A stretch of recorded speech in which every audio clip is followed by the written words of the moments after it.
Əgər bədənin səni gecə oyadırsa, səssiz qalma, onu dinlə. Çünki gecə oyanmaları təsadüfi olmur. Ənənəvi Çin təbabətinə görə gecə 1-3 arası xüsusilə qaraciyər aktivləşir, 3-5 arası isə ağciyər aktivləşir. Sən gecə səbəbsiz yerə oyandığın zaman səndə detoks prosesi, əzələ inşa etmə prosesi, yağ yandırma prosesi, kökəlmə prosesi, bunlar hamısı blokajlanır.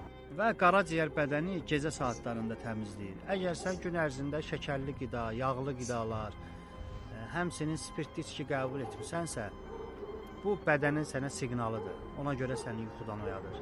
Həmçinin gizli stres, narahat düşüncələr, bunlar kortizol hormonunu artırır.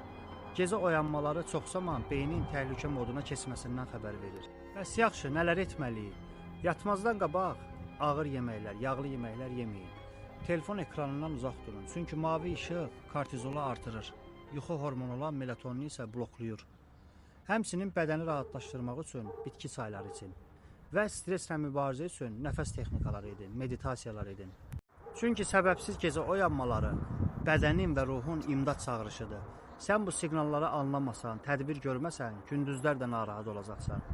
Videonu paylaş, başqaları da xəbərdar olsun.